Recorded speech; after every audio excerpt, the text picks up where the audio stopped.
to join us today to have this conversation about Empire's Mistress with Vernadette and Elaine Kim. My name is Catherine. My pronouns are she, her, hers, based here in Oakland, California, Ohlone land. And today I will be your host.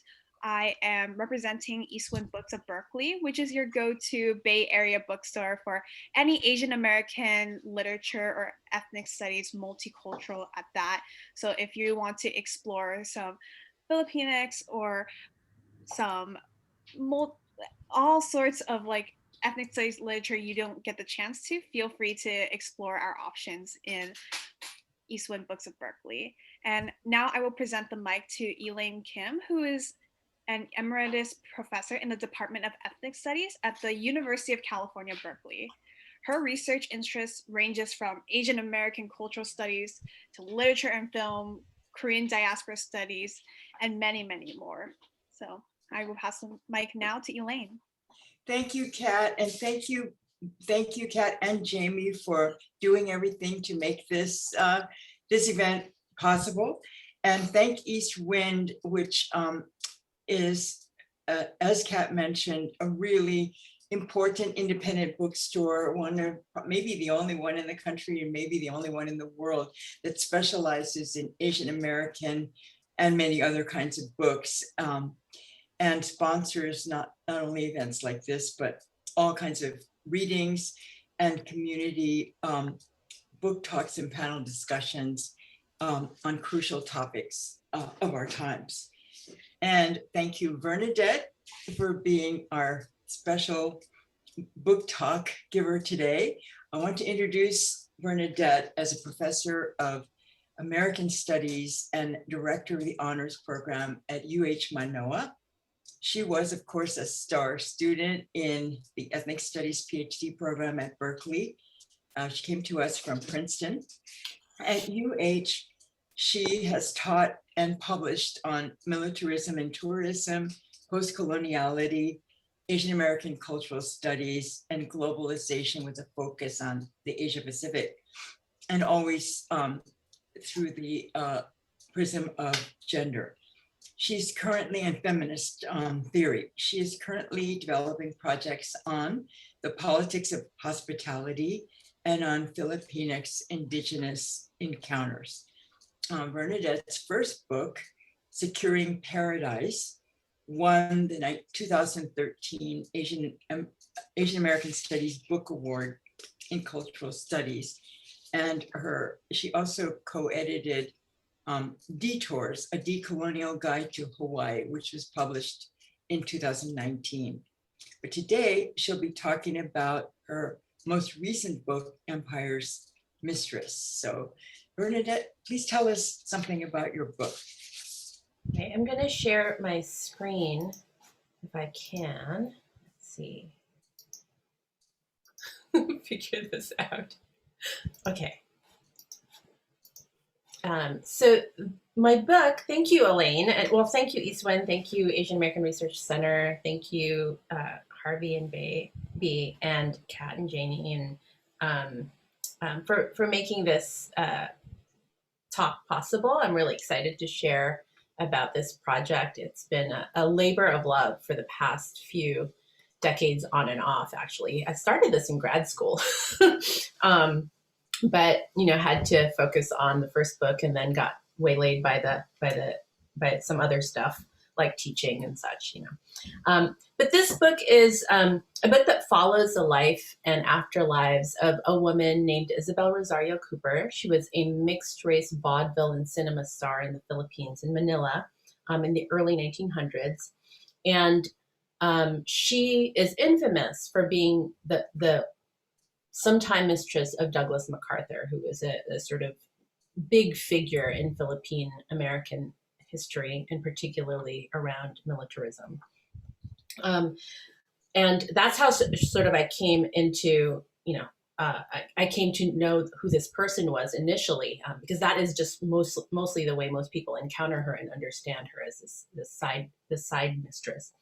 And I wanted to find out a little bit more. So the book actually follows, delves into her story and centers her and frames her in the middle of the story, follows her from Manila to Washington, D.C. to Los Angeles. And as I researched the book and I started to write it, I started to focus on the way that intimate relations are the glue. They're the key modality through which empire works. We usually think about imperialism as happening through guns and diplomacy, but it also just as importantly happens through the interpersonal. And so, really, the book was something that started with a simple question, right? How do we tell the story of women like her, who don't necessarily fit into the sort of the mode of who a good ethnic studies subject ought to be? That sort of heroic, anti-racist fighter for the people. She was complex, she was contradictory, she was complicit in a lot of ways. And so, but just as importantly, her story, which is off of the axes of power and imperialism in U.S. empire, is just as important to kind of understand and to know, so that we can figure out how empire works in these different ways. And so that's what the book is about. And so it centers her, and it's also concurrently a story about empire. Right? So it's a story in a very intimate register, as well as a story about the larger kind of picture of empire.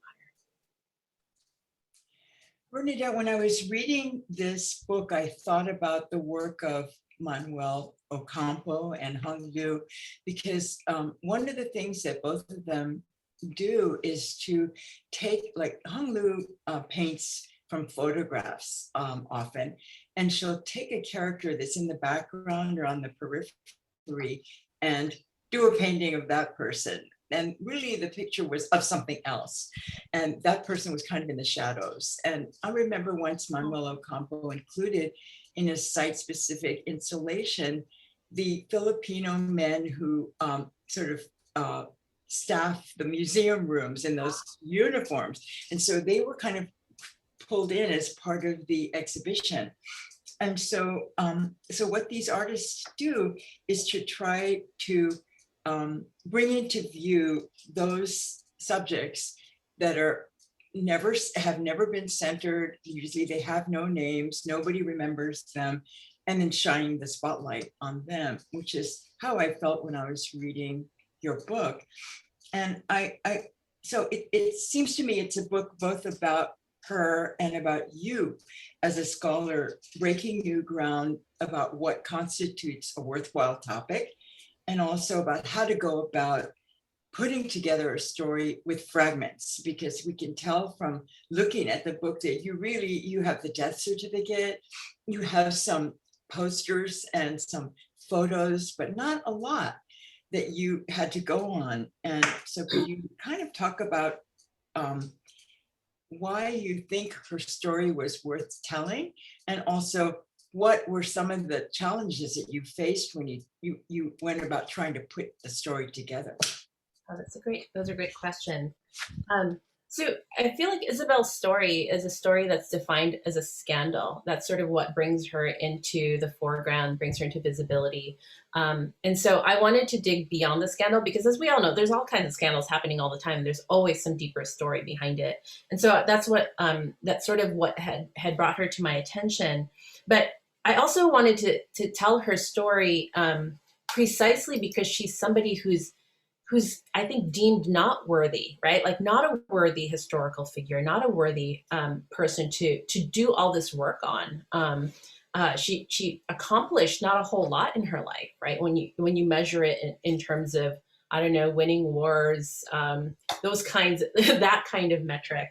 And there was something to the way that she, in a sense, like you said, she worked in the background, even though she was on stage a lot of the time. Like these were the bit parts, right, of empire. These were, and later on, she was sort of an extra in Hollywood a lot of the time. These were the bit parts that actually kind of held together the kind of social fabric, both in the Philippines and the kind of imaginative fabric about race and gender in U.S. culture. So the story in the book ends up a little bit, I kind of do write myself into it because part of doing the research for this book was learning how to be a little bit of a historian. As you know, and I'm trained as a literary scholar, as a cultural studies scholar, not as an historian. And so after this book, I feel like there should be some kind of badge that I get to wear. Like, she tried, she tried to be a historian. Because what I found out when I started digging was that so much of her story had congealed around a couple of footnotes in a major publication about MacArthur, and that had been the thing that had gotten repeated without further need to corroborate the information if it was true or not. And so when I started digging, I started to find out that there was so much more to this story, and that a particular version of it had gotten stuck on a repeat and had acquired a sort of weight of truth to it. And so as I started digging and started finding out more bits and pieces of her life, it became clear that there was a really complex story here, right? About mixed raceness, about the labor of women like Isabel Cooper in the imperial endeavor. And so I became really interested in sort of fleshing out the very human relations that really constituted her life, right? The kinds of relationships that she had with mostly men, as I found out, right, over the course of her life. And so that became the whole point of the book, was like really figuring out how she navigated the shoals of empire. She was a very cosmopolitan person. She moved around quite a bit when she was young. She performed outside of the Philippines. She traveled, quite young. This was all well before her 20s, before she even met MacArthur.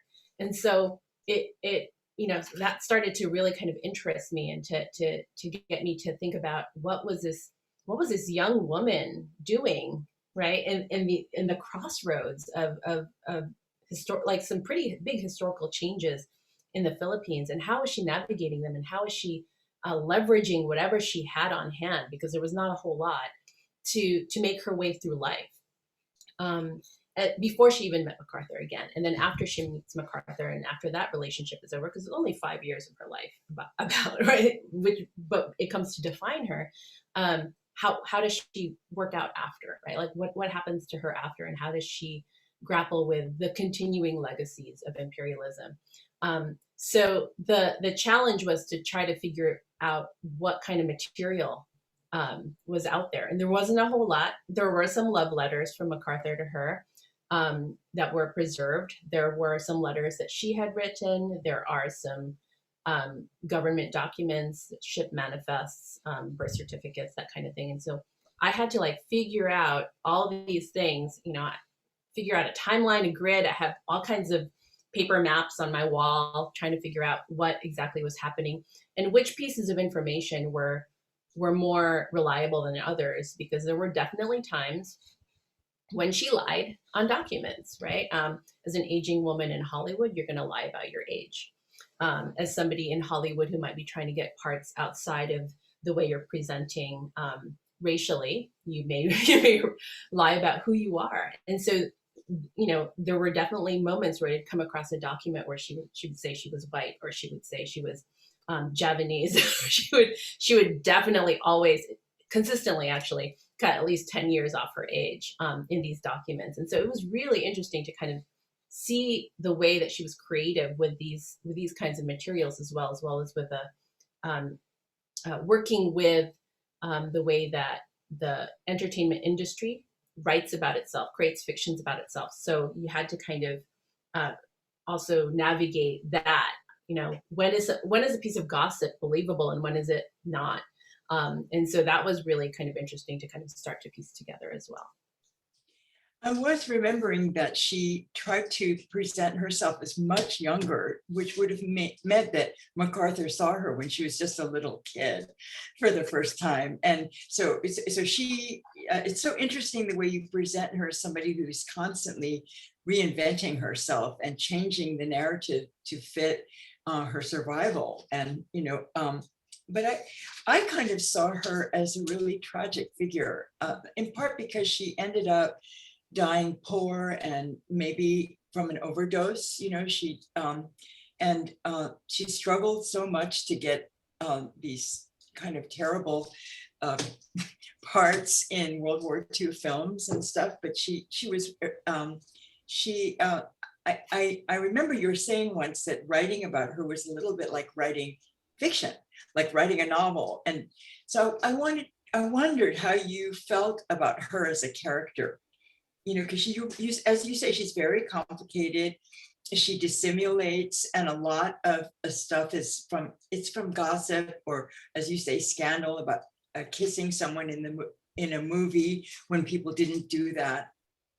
And clearly, of course, she was a survivor.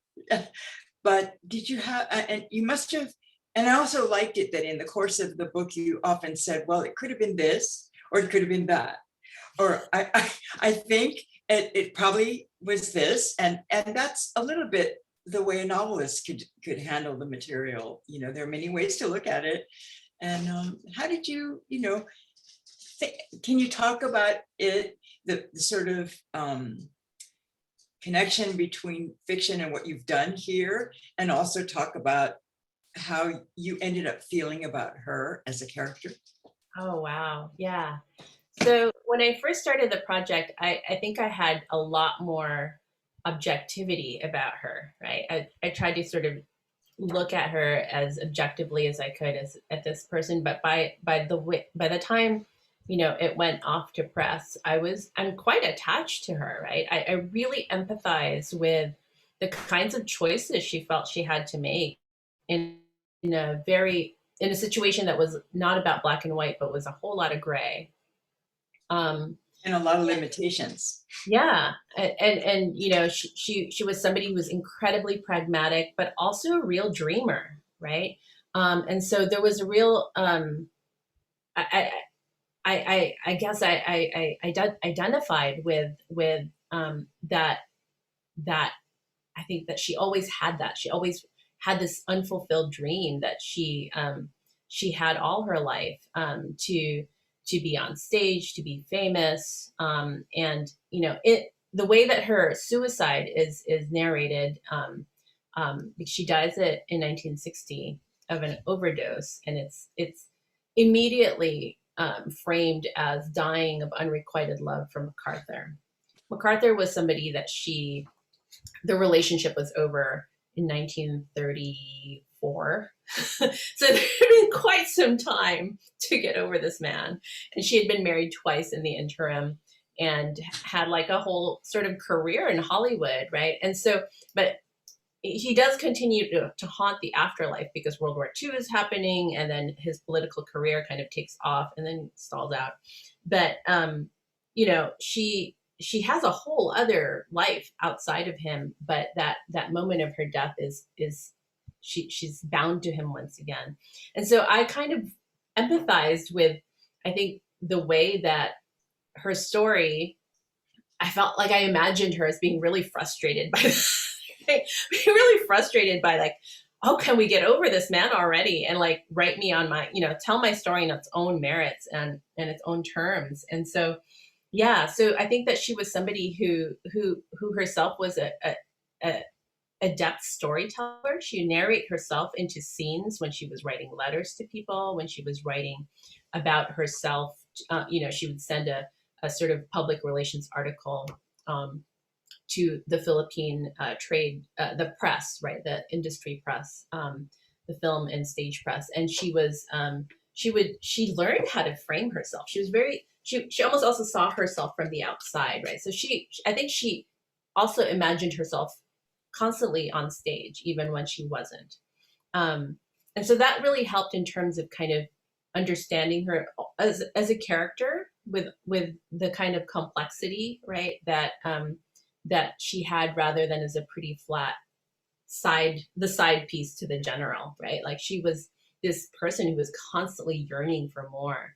And I think that definitely made me empathize with her. I think there's something to the book in the way that both I chose to write it and the way it chose to write itself, because I really grappled with how this whole thing was going to be written. My previous work had been pretty academic in tone, in terms of argumentation and setting up what you were going to argue from the beginning. And this book looks really different. It's got 23 different sections. It's got a recipe for a drink that she made him. It's got a 1930s era short screenplay in there. And so these were sort of the genres that I felt, it's almost like vaudeville. Vaudeville is sort of a whole mix of different things that somehow makes, so hopefully, a coherent whole, right, over the course of the performance. And so I kind of took a little bit from the logic of vaudeville, the logic of putting together different acts, in pulling the book together the way that it is, because it has these slightly longer, and I hesitate also to call them chapters, right, because they're not academic chapters, but they are sort of meditations on a particular aspect of her life, right?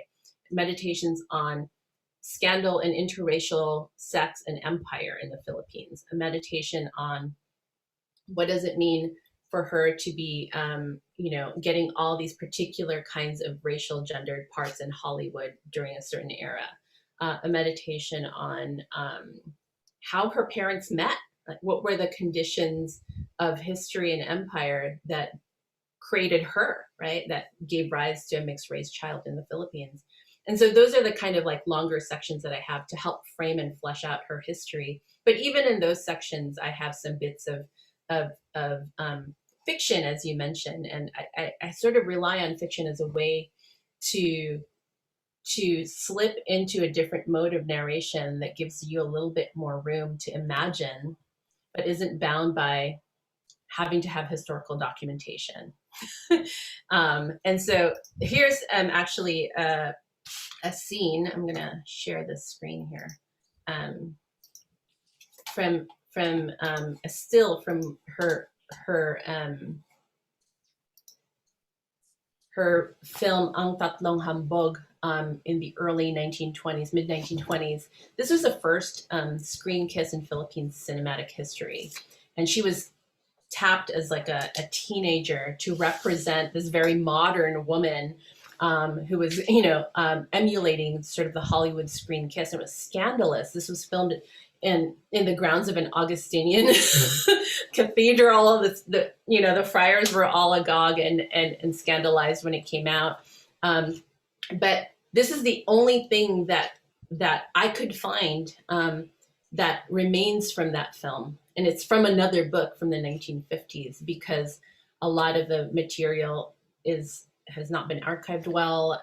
World War II destroyed a lot of things in the Philippines in terms of just materials, right? That one could possibly find. And so there's this very grainy still picture from a 1950s film book. And there's not a whole lot of other things, but there are a couple articles about the guy that she's kissing, Luis Tuason, who is her co-star, writing about, telling people about the kiss, but nothing from her. And so I wrote the flip side of the kiss as a fictional insertion in a longer chapter. So, you spent a lot of time looking at films that had just one scene, or maybe she wasn't mentioned at all in the credits, but you found an image of her in a group scene and stuff. How was that, doing that kind of research for you? Because she was in World War II films, but also in B films, right? In Charlie Chan films and other kinds of second features and double features back then.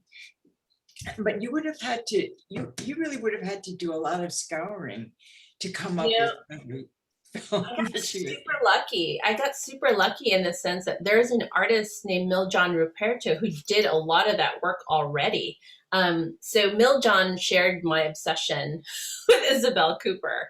actually. And so he has actually this whole exhibit about her that I write about in one of the chapters later on. And he put together in one of the pieces that he has, and I'll share some of the film scenes that I have of her, because I think they're fun to look at. So Mill John, she's pretty old by this time, right? She's pretty old. I think she's in her 40s.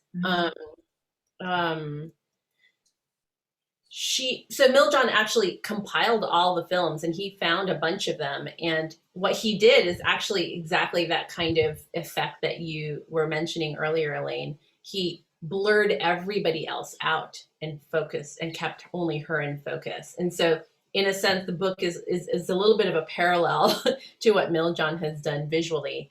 But yeah, so yeah, she had a lot of these film parts where she's in there for seconds, and it was just a lot of looking through whole films, so you would get the context. And I'm not a film scholar, I can write about film, but it's not like my bread and butter at all. But she would be in there for like little chunks of time. And what was interesting was that, of course, the kinds of roles that she had were these really familiar exoticized roles of women of color, and particularly the kind of ways that she would slip into Hawaiian, the Hawaiian hula dancer, the geisha during World War II, the Filipina nurse. These are all sort of the kinds of roles that existed during that time. Always the white women were foregrounded. Like the white actors were always foregrounded, even in the Charlie Chan films, which I don't think I have a slide of that.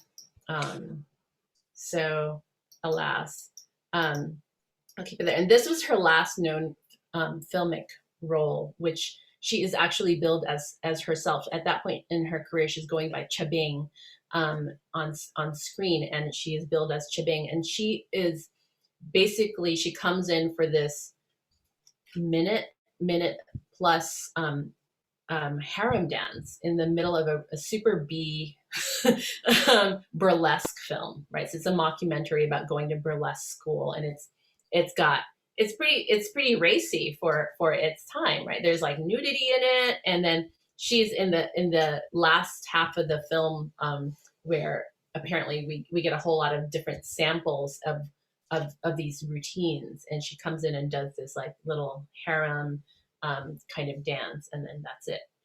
There's no speaking. She just kind of comes in and does this dance.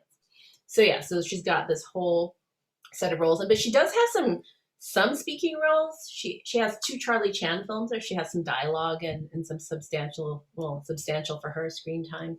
But for the most part, her Hollywood career is probably trackable in minutes. Altogether. So maybe 15, 16 minutes total. Yeah. Vernadette, I think there are some people in the audience who would like to ask some questions. Sure. I know of one person who lives in the Philippines who has a question. Sure. Craig, are you there? Well, I'm going to ask his question for him then. Okay. He was interested in your talking about the relationship between her and Douglas MacArthur as a kind of a metonym for U.S.-Philippines relationship. Oh, you want me to? Yeah, can you address that? I can't elaborate totally on the question, and he might come in and do it, but. Well, I mean, Filipino men and women served in a variety of domestic roles, right? In terms of caretaking for the mostly men of empire, the colonizers who came to the Philippines. And a lot of that was in really intimate kinds of spaces as housekeepers. And a lot of these lines got blurred, right? So we see where a lot of lines where you might be a housekeeper and then also somebody who's providing sex or companionship, right? So these are not hard and fixed kinds of lines. And so in terms of thinking about the Philippines, their relationship as a metonym of empire, you can kind of get a sense of that gendered, sexualized, racialized relationship that sort of defines the imperial project at large, right? The idea that there are, that empire is really this penetrative, extractive relationship, right? And it relies on the kind of imagination of the people to be colonized as less than, as available, as accessible. All those things were definitely part of that kind of dynamic. But also, I think what also might give us a little of insight into how that might be a metonym for also the larger relationships of empire is that it's not hermetically sealed, right? The relationship of power and resistance and agency, there's room in there. And so that's what I also try to get into in the story of Isabel, is that she has some agency and some power in that relationship. There are moments where she says no. There are moments where she leaves. There are moments, right? But for the most part, her life is structured by it, even well after the actual physical relationship with MacArthur is over, right? Her life and her relationship. Everybody remembers her through him. Yeah. Everybody remembers her as that, but also her actual life. That comes back again and again and haunts her in different ways. Her film roles have, like MacArthur mentioned, like the war films all have sort of some reference to MacArthur. So yeah, so those are the kinds of ways I think that it's both a metonym for empire, but like also a story of the imperial register operating both in the intimate small relations and writ large, right? So yeah, I don't know if that necessarily answered the question. Let me see. Does anyone have any questions? I know, Craig, you had that question, but I don't know if I asked it the way you wanted. But are there some other questions from the audience before we continue on? Everybody's being shy. It's Friday. Oh.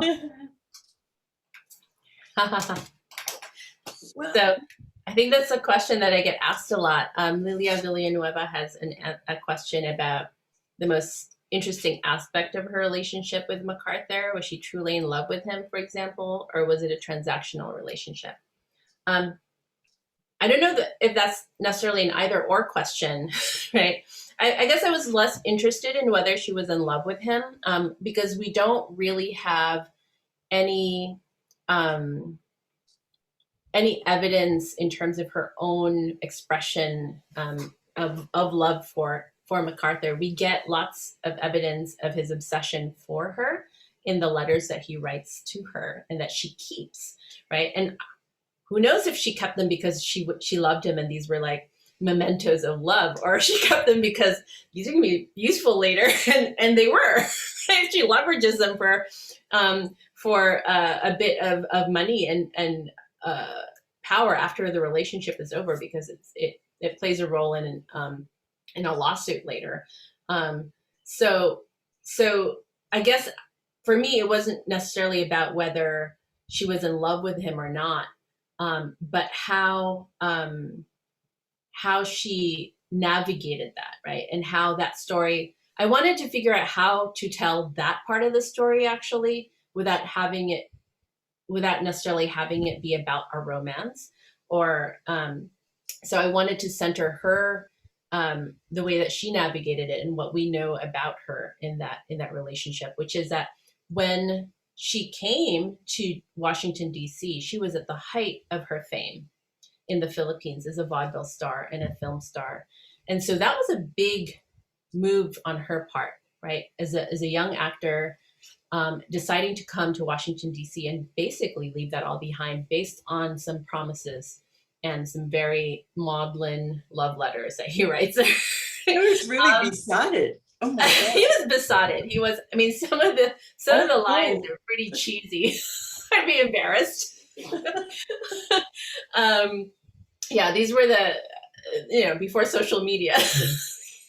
This is the kind of evidence that we have of a scandalous kind of relationship, and you can tell that it was physical and sexual, right? So, but also over the course of, so we track, the only way you can track that relationship is through the letters that he's writing her, right?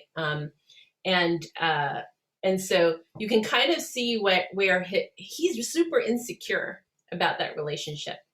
So I don't know. So I don't know how outwardly affectionate she was. Maybe she kind of manipulated him. I don't like to think that way myself, right? Like she kind of strung him along because he was super insecure. He would tell her how he was such a big deal in Europe when he was traveling in Europe, and so and that at some point during the relationship she was traveling on her own to Cuba while he was in Europe, and so you can see that he doesn't want her to necessarily have that much fun on her own, and so there's already, you can see the fault lines in the relationship, the cracks that lead to their eventual breakup.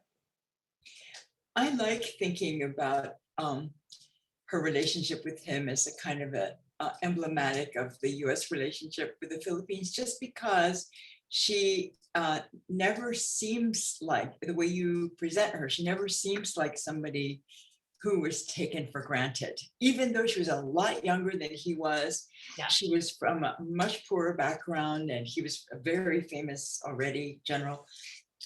But she always, she kept changing her name. She lied about her age. She presented various stories about herself. And then finally, as you said, she gets into a deal with Walter Winchell that proves that her letters prove that MacArthur was not what he was trying to present. So she was very powerful in that regard, and you couldn't really walk all over her. You could never walk all over her.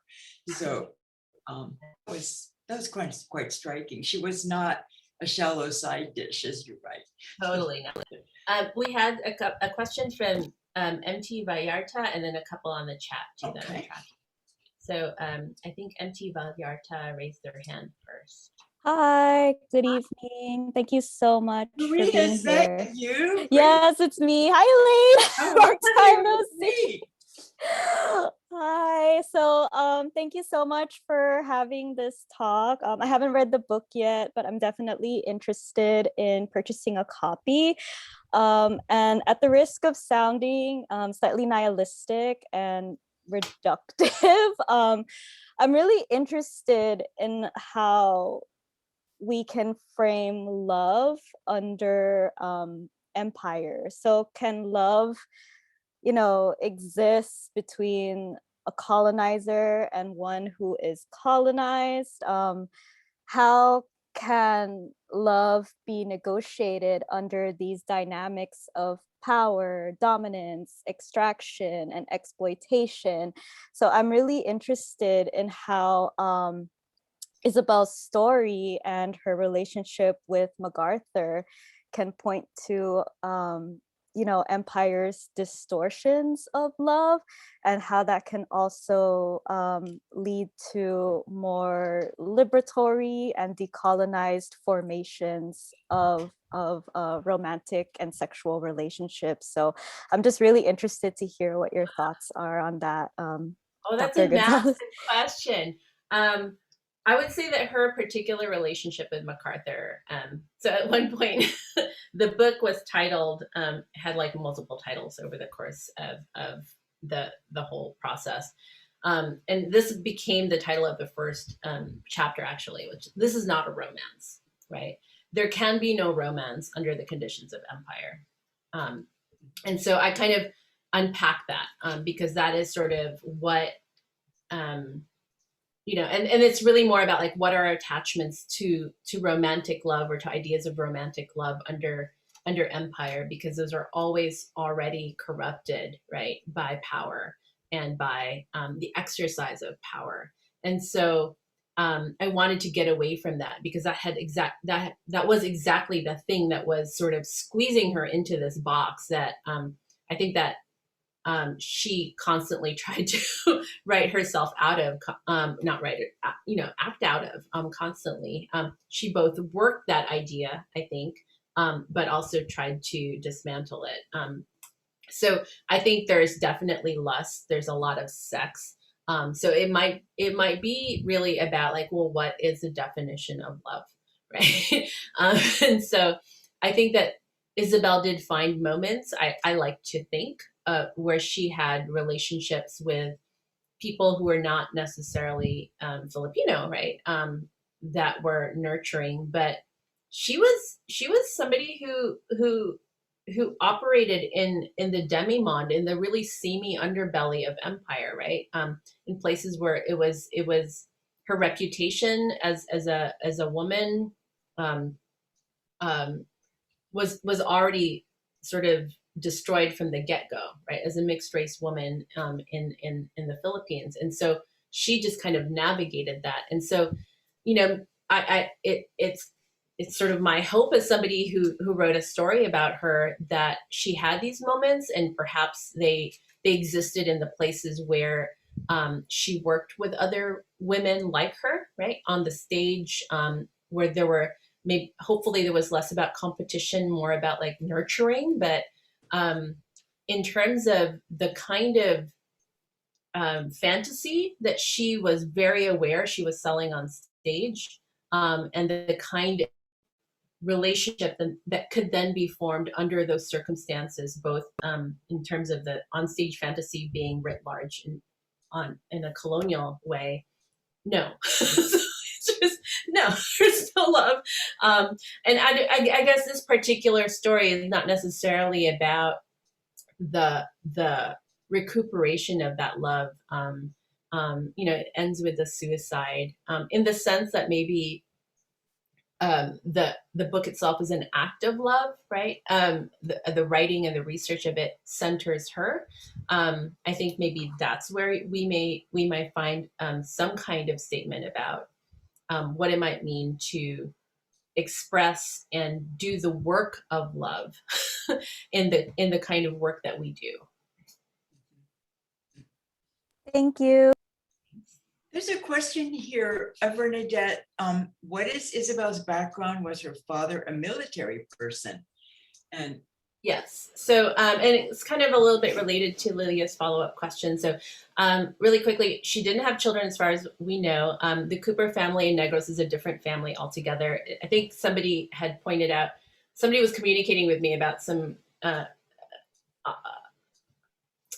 email or something about, oh, she's from that family, and my research shows otherwise. So there's all these multiple rumors that attach to her, right, about who she is. But Isabel's background, her dad is Isaac Cooper, who was grew up in the farmlands of Boaz, Wisconsin, shipped out when he was in his early 20s for the Filipino American War.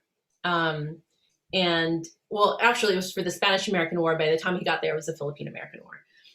And her mother was one of 3 orphan sisters that were sort of raised as wards by extended family. And we don't know how the parents met. So that's another kind of story, because he was also a lot older than her. And there was a sort of parallel kind of thing, because you would expect that a white military man who had kind of hung around post-war in the Philippines, well after the official war was over anyway, would basically leave when he left, and leave his mixed race family and his Filipino wife behind. He brought them with him to Arizona, right? So she lived in Arizona as a child, and was claimed as a legitimate child of this white man from the Midwest. So there's some really interesting dynamics there. So that was unusual.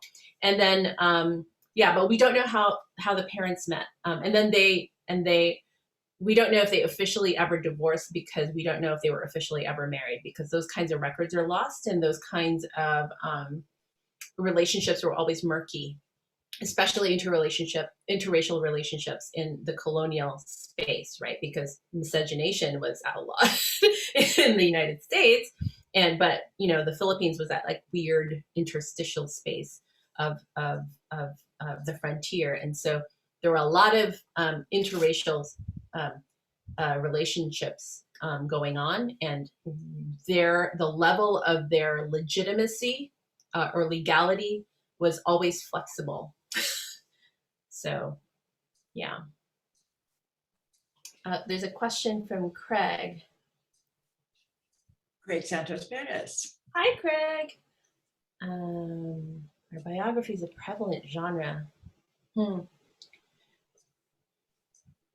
I feel actually it was less biography that sort of inspired the book and the way that I wrote it than it was more experimental histories. So folks like Saidiya Hartman and the way that she moves into a fictional voice, right, to fill in the gaps of how we can imagine historical figures. Actually, at some point, I started to feel like, should this be super experimental, like Dictée, right? And the way that Dictée operates. And I felt like Dictée was such a formative text for me as a grad student, as somebody who was encountering how we write our stories and how the genres that we inherit don't necessarily do us service and actually constrain the stories that we have. And so I knew that this was not going to be a declarative kind of story. There was going to be so much speculation in it. And so the kind of genres were not actually biography, but actually fiction. So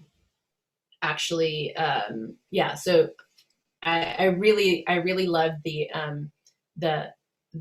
way that Teresa Ha-Kyung Cha decided to just jettison the notions of genre altogether in the way that she wrote. And so I don't think my book goes as far as hers does, and that was deliberate too, right? Because there was a story, there was sort of a cohesive storyline that I also wanted folks to be able to have. And so there were some choices that I had to make about where it becomes biography and where it diverges from biography. So that wasn't necessarily the way I wanted to do it. And I think sometimes biographies, both in Asian American studies and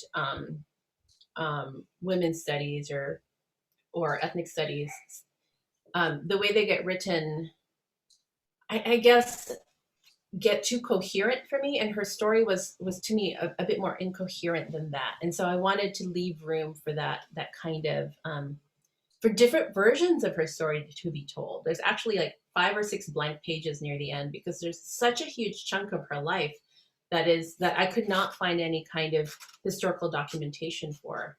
So I just put, imagine something else here, because I cannot write anything from 1953 to 1960 when she kills herself, right? Or we assume she kills herself. So I wanted to kind of leave room and also invite the reader in the way that I write the book to also come up with how they might read that piece of a death certificate that I included, or how they might, I always kind of give my framing of it, but how they might read a letter that I actually included, right? Like I blurred out all the other parts of the letter where she is written about, but there's a chunk that writes about their paragraph. How might they read that, and how might they draw their own conclusions from that? So it's a little bit of an invitation too, right? The way that I decided to structure the book.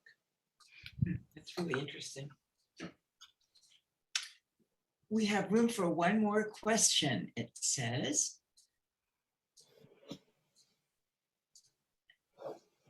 Looks like Lilia, you have a comment. I guess it's about mixed race beauty.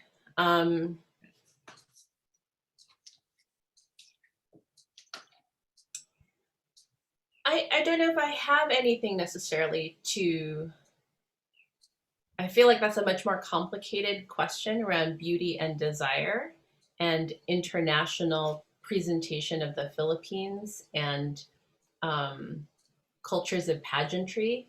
So I don't know that I necessarily have the wherewithal to address that question. But what I was trying to get to was the story of her mixed raceness and the way that she was seen as sort of this modern American beauty because she was mixed race, was precisely because of the ways in which Hollywood repertoires, ideas of whiteness and colonized beauty, right?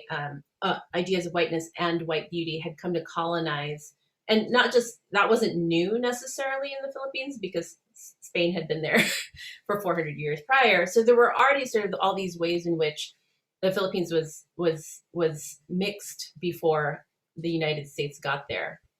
So I don't know if it's necessarily about pride, but I think that there were ways in which that becomes a currency, a kind of currency that puts a certain value on Filipinas if they look a certain way. And so I think that the question we have to ask is that the kind of way, is that the kind of value system we want to measure our worth? Because I think Isabel Cooper did, right? She used that value system. She was quite aware of it. But it was also in the end something that, she both manipulated and was manipulated by. So you don't really necessarily agree with the comment that beauty, the sort of relationship between the standards of beauty and mestizo-ness has really not changed that much. Well, I don't know. I think that there was definitely already a value to mestizo-ness, right? Actually, there's a lot of anxiety around it on the part of white Americans who were colonizing when they saw these mixed race women who were part white, literally, right? Because they were like, oh, well, then Filipinos can have sex with white women or part white women. So that became a source that of would be a problem. That's a problem. And so, yeah, I think that, there's definitely a way in which beauty and mixed raceness is commodified in particular ways. And I think the Philippines and Philippine culture probably needs to really grapple with that and to come to some kind of to settle, I think, right, and maybe unsettle their ideas of what beauty is. Yeah. Well, I think we are running out of time, and I believe that we're going to have some closing comments from East Wind. Including a plug for East Wind. Yay! So if you'd like a 10% discount, please order. That's correct, right? A 10% discount? Yes. Actually, so what we have is all of Vernadette's books on sale. So thank you all for coming to this event and very attentively listening to Vernadette and Elaine's conversation. We really appreciate your questions as well. So that includes many of the books that Elaine has introduced of Vernadette's Detours, Empire's Mistress, and Securing Paradise. So please feel free to visit asiabookcenter.com to take advantage of this sale. And I'd like to add that if you can, please do generally support East Wind. Yes. Not just by buying books, but also if you have the wherewithal to donate. It's really important to keep this independent bookstore flourishing. And it's not only for the books, but also for the activities. Thanks, East Wind. Yeah, thank you so much. And we also want to highlight that if you enjoy talks like these, we will be having some upcoming events with wonderful authors, such as Nguyen Mai, who is the author of Mountain Sing, who will be joined along with the Pacific Links Foundation founder. Um, and we will be joined with Julian Aguan, tuning in from Guam. So they are a Chamorro activist and also author. So they have a book poetry coming out and you can pre-order called The Properties of Perpetual Light. So you don't want to miss these upcoming two events. April 10 is coming soon, so please feel free to keep up to date with our newsletter or our website and our socials. And we just want to thank you again for joining us and hope you all have a wonderful night, day, wherever you are.